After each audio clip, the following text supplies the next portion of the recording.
एक local number से call आई, इस्लामाबाद के 051 एंड गवर्नमेंट का नंबर था। जो भी साहब थे उन्होंने कहा कि आप मुसरत बात कर रही हैं, खान साहब से बात करो। 11 दफ़ा जो कम्युनिकेशन हुई आपकी हाँ, गिरफ्तारी के बाद, व्हाट वाज दैट? खान साहब के करीबी लोगों में से मुझे कोई भी नज़र नहीं आ रहा था। बुशरा बीबी के साथ आपका वर्किंग रिलेशनशिप कैसा रहा ज़मान पाक वाला? आज मैं जब मुसर्रत जमशेद चीमा साहब से मुखातिब हूँ, RUPTI, अब आप थोड़ा सा वापस जाते हैं 9 में। एक आपकी जब खान साहब की गिरफ्तारी के अदालती हुक्म आया था ना, 11 मई को रिहाया हुए और ऑल दैट वो सिनेरियो, उसमें एक टेलीफोन कॉल बड़ी मशहूर है ज़माना टेलीफोन कॉल, वो क्या किस्सा है सारा? साकिब, उसमें ये था कि जब खान साहब अरेस्ट हुए ना तो 9 मई को हम जाते हैं, तो मेरी रात खान साहब से बात हुई 12 बजे। मैंने उनको मैसेज किया, मैं अभी 11 बजे आई थी ज़मान पार्क से, it was busy day, long busy day. So मुझे एक इन्फॉर्मेशन मिली कि सुबह खान साहब की पक्की अरेस्ट है। तो मैंने इनको मैसेज किया कि बहुत इम्पॉर्टेंट है आपसे, तो मैं फिर अभी आती हूँ। तो या फिर मेरी ख्वाहिश तो ये थी, लेकिन सेंसिटिव चीज़ थी, तो मुझे ये था कि फ़ोन पे डिस्कस करूँ या ना करूँ। तो मुझे खान साहब की कॉल खुद ही आ गई कि ये अभी गई है, सुबह निकलना है, तो फिर ये वापस आएगी।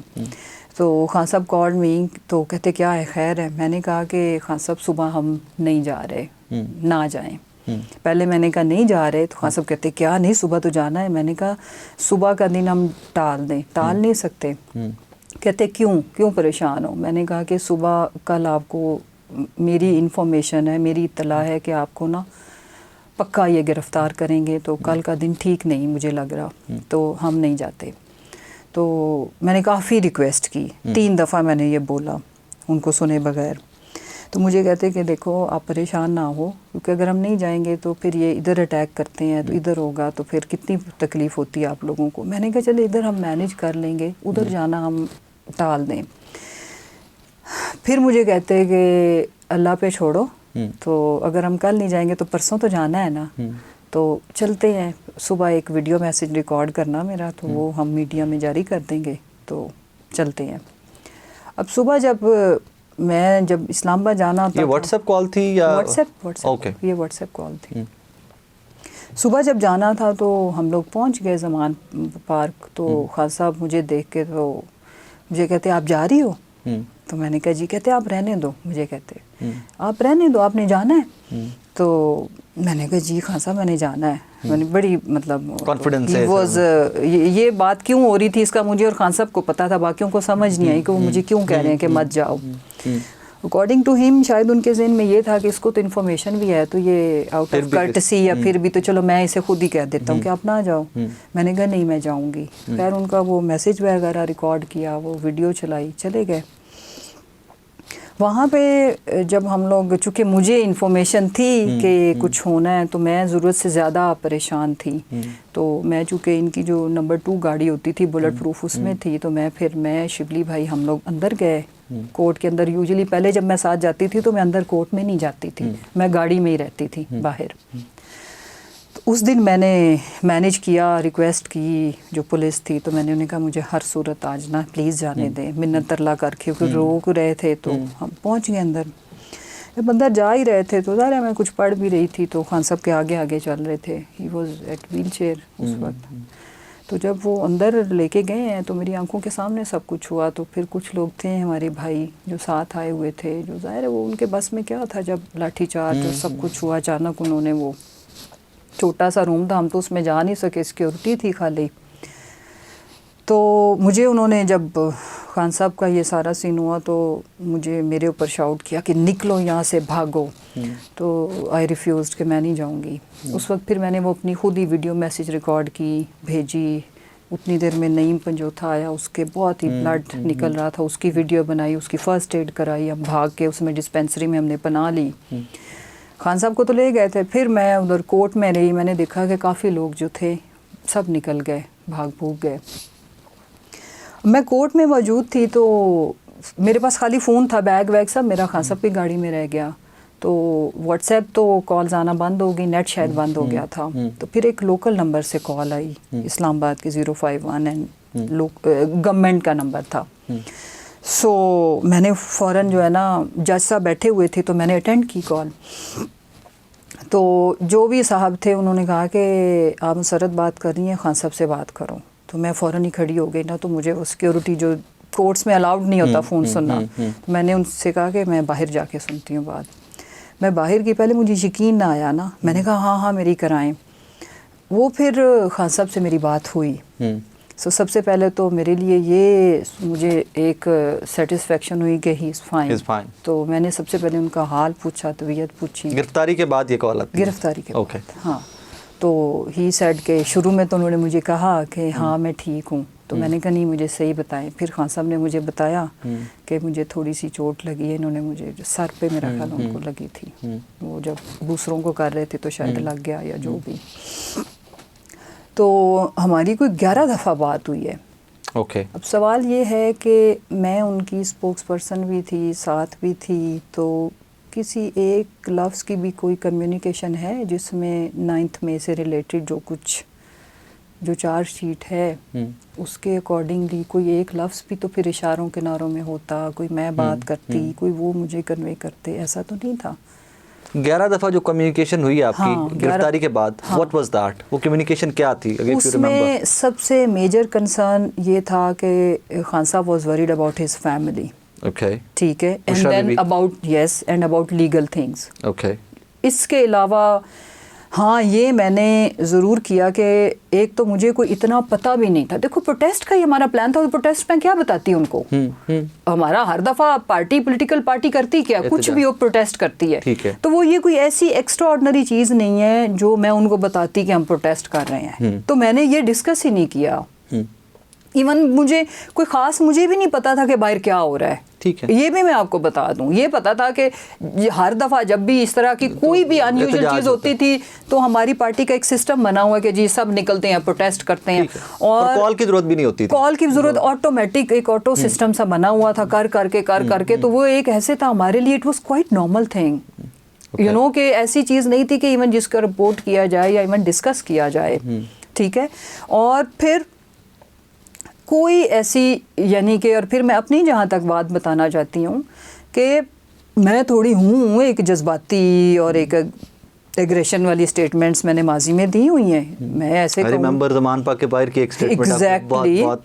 तो उस दिन चूँकि मैं जब ये सब एपिसोड हो रही थी तो अब मैंने क्या करना है, मैं ये अपने आप को वो तैयार कर रही थी। एक ये कि सारी जो लीगल, अब पता नहीं खान साहब के करीबी लोगों में से मुझे कोई भी नज़र नहीं आ रहा था। अच्छा भाई, इस सारे पॉलिटिकल सिनेरियो के अंदर एक फिगर जो नॉन पॉलिटिकल रहा लेकिन उनके ओपोनेंट्स की जानिब से बार बार उनको पॉलिटिसाइज किया जाता रहा, बुशरा बीबी।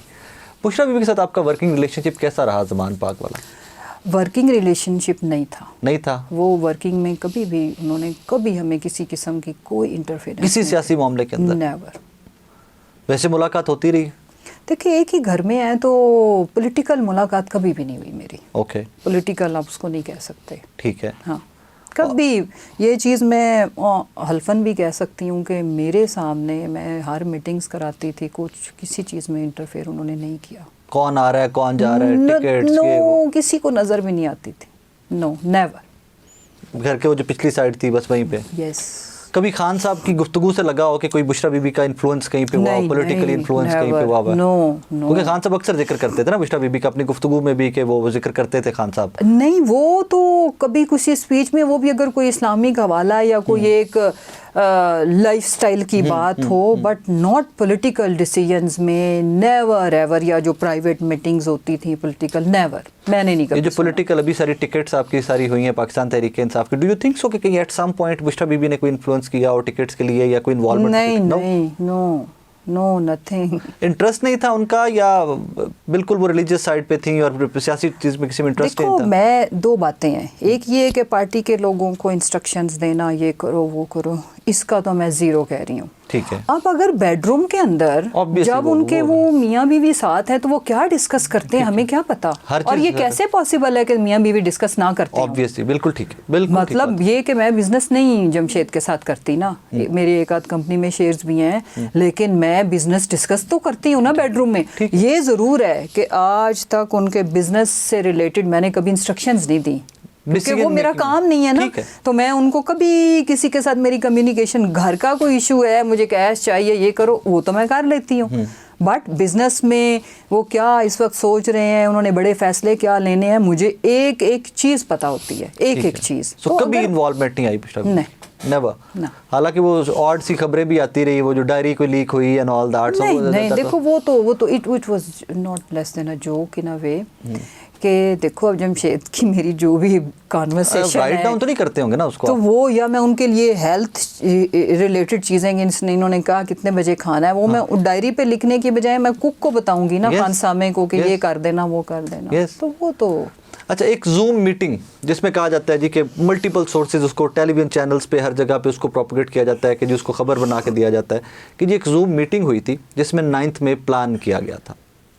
कोई जूम मीटिंग हुई थी ऐसी? मैं इस चीज़ का हलफ दे सकती हूँ कि वो जूम मीटिंग कब हुई मुझे नहीं पता, मैं उस मीटिंग का हिस्सा नहीं थी। तो फिर मैं ये भी सोचती हूँ कि क्या फिर कोई ऐसी मीटिंग हुई होगी, क्योंकि मैं तो तकरीबन कमोबेश, चलो ये भी कह सकते हैं कि 100% हर मीटिंग में तो नहीं, समटाइम्स मेरी अपनी रीजंस भी होती थी कि मैं रात को लेट गई हूँ तो मैं सुबह एक आध मीटिंग गुजर जाती थी तो मैं आती थी, लेकिन इंपॉर्टेंट मीटिंग्स में तो मैं बैठती थी। क्योंकि आपने वो नैरेटिव मीडिया को देना होता था, वो इन्फॉर्मेशन सारी आपने मीडिया को देनी होती and I was allowed to sit in every meeting, means every, and this message was conveyed to the, जो भी हमारे उधर के जो होते थे उनको खान साहब ने खुद कन्वे किया था कि she is suppose to sit in every meeting. अब कुछ मीटिंग्स में अगर मैं नहीं आ पाती थी, समटाइम्स ये ज़रूर होता था कि हम रात को लेट गए हैं तो मैं सुबह एक आध मीटिंग गुजर जाती थी तो आती थी, या पहली मीटिंग अगर मेरी मीडिया की होती है तो फिर तो मैं सारी मीटिंग अटेंड कर लेती थी। अगर मीडिया मीटिंग हमने नंबर 2 पे रखी है तो फिर मैं यूजुअली उस टाइम आती थी जब वो मीटिंग है।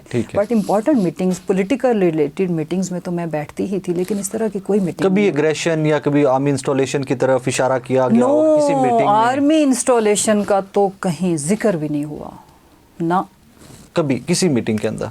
साकिब, अगर ये हुआ होता ना, हम इंसान हैं इतनी बड़ी, और मैं थोड़ी सी ना हूँ कि मैं बातचीत मेरे जो माइंड में चल रही मैं कर भी देती हूँ, यू नो। मैं ये कहती हूँ कि कन्वर्सेशन में अगर 0.000% भी ये प्लानिंग होती ना, तो कहीं ना कहीं कोई ना कोई हमने कहीं गलती कर देनी थी ना डिस्कशंस में।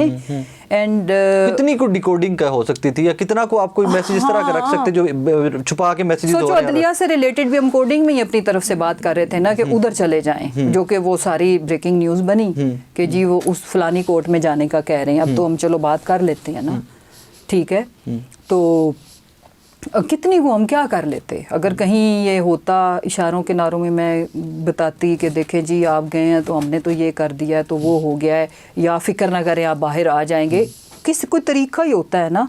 तो ऐसा फिर कभी करने नहीं हुआ, कभी किसी मीटिंग में डिस्कस नहीं हुआ? नहीं। यस, प्रोटेस्ट, अच्छी स्ट्रेंथ, पूरा मन।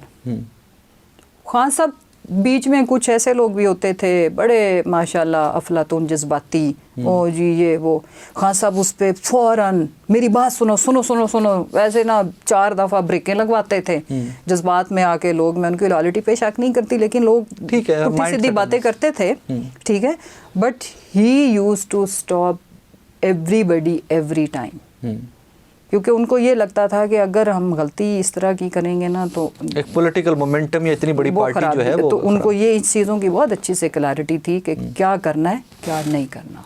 9th मई को जो लिबर्टी से लीड करता है सारा प्रोसेशन, या जो लोग लीड करते हैं सारा, कोर कमांडर हाउस की तरफ जाता है, कौन था उसके पीछे, किसने लीड क्योंकि किया ये था? मुझे नहीं पता कि इधर से मैसेज किसने चलाया, क्या लीड हुआ, क्योंकि हमारे ऊपर उस वक्त क़यामत चल रही थी उधर। तो हुआ ये कि मेरा राब्ता किसी से हो ही नहीं सका, ठीक है, यू नो, पार्टी के किसी बंदे से मेरा राब्ता नहीं है उस दिन, इवन सो मच सो कि पार्टी में ही कंसिडर कर लें जमशेद चीमा साहब को, मेरा उनसे भी वो मुझे जब भी तो जब गोलियां याद भी होगा, सब कुछ होगा कि सुने, जब गोलियां चली थी खान साहब पे तो मतलब थोड़ी देर मेरा जब मैं फ़ोन नहीं उठा रही थी तो my husband and my family was extremely upset कि मैं साथ खड़ी होती थी कि इसे कुछ हो तो नहीं गया, क्योंकि वो गुजरांवाला का एरिया था तो सारे जमशेद के दोस्त थे, तो मैं उनका फ़ोन नहीं ले पा रही थी। तो इमीडिएटली उन्होंने किसी और नंबर से उनके दोस्त ने, उधर के लोकल कैंडिडेट ने मेरी बात करा दी। उस दिन चीमा साहब मुझे कॉलें करते रहे, मैं उनकी कॉल नहीं ले सकी।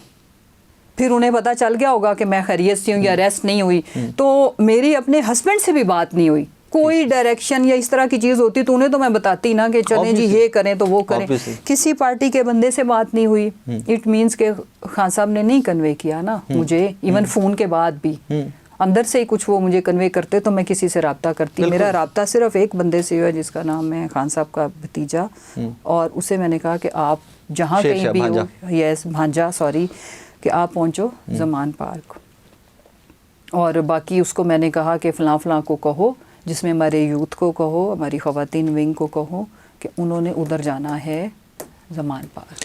पॉलिटिकली बाजी का ख्याल रखें, घर का ख्याल रखें। ठीक है, पॉलिटिकली जहाँ पे आज हम सब खड़े हैं, पाकिस्तान पूरे का पूरा खड़ा हुआ ना, यहाँ पे वे आउट क्या लगता है बीइंग अ पॉलिटिशियन? क्योंकि ना मैंने साकी प्रेस कॉन्फ्रेंस में भी ये बात की थी, आज फिर करती हूँ, पूरे दिल से पूरी रूह से ईमानदारी से कह रही हूँ कि काश 9 मई ना हुआ होता। बेशक ऐसे अब मैं आपको एक और बात बताऊं, शायद मैं सारी ज़िंदगी खुद को माफ़ ही ना कर पाती अगर मैंने ये खान साहब से कम्युनिकेशन ना की होती, कि मैं काश बता देती, वो ना जाते तो इतनी मुल्क में भी तो बर्बादी आई ओवरऑल, तो ये चीज़ टाल जाती। ये मुझे एक थोड़ा सा है कि चलो मैंने तो फिर भी कन्वे किया, मैंने इसरार भी किया, ये हो गया। अब इशू ये है कि ये ना मैं किसी इदारे को ब्लेम कर रही हूँ, ना मैं अपनी पार्टी को कर रही हूँ, लेकिन बीच में शरपसंद लोग तो शामिल हुए। इस चीज़ की इन्वेस्टिगेशन तो होनी चाहिए, बिल्कुल होनी चाहिए कि वो कौन थे, क्यों थे। अब बीच में मैं कल परसों भी मैं ये ब्लेम नहीं कर रही, मैं ये कहती कि अगर आपने भी सुना होगा, आई एम फॉरगेटिंग, मुझे थोड़ा सा ये भी इशू मेमोरी का बाय द वे हो गया, वो सारा जिस थोड़ा से आप लोग वो निकले हैं, मुझे समटाइम्स ये होता है कि चीज़ें जल्दी जल्दी भूल जाती हैं, कि शायद राना सनाउल और मरियम का किसी ने नाम लिया हुआ था कि कुछ ऐसे शवाहिद मिले हैं कि शायद इनके लोग बीच में इन्होंने अपने लोग डाल दिए थे। देखो ये इनकी कैपेसिटी तो है इंतशार फैलाने की और ये सब कुछ, कि वो जो मुस्लिम लीग हाउस जला था या जो भी, देखें पार्टी के तो लोग उधर चीख चीख के कह रहे हैं कि जी अंदर मत जाओ, ठीक है, और ना पार्टी लीडरशिप की तरफ से इंस्ट्रक्शंस थी, ना हम जज्बात में वर्कर उस टाइम के ऊपर जज्बात में कुछ देखो हुआ ये होगा, चांसेस ही हैं। अब हम जितना सोचें कि कुछ लोग गए होंगे अंदर, जो कि कुछ तो गए हैं, तो देखा देखी, और जो उन्होंने कुछ नहीं भी किया तोड़ फोड़, तो जब एक शुरू करता है तो जितनी अक्लमंद ये कौम है तो सबने शुरू कर दी। भेड़ चाल में सारे घुस गए, भेड़ चाल में, but it was sad, it was upsetting and sad. आज मैं जब मुसर्रत जमशेद चीमा साहब से मुखातिब हूँ, are you PTI? Yes, of course I am. You are PTI. I paid a cost.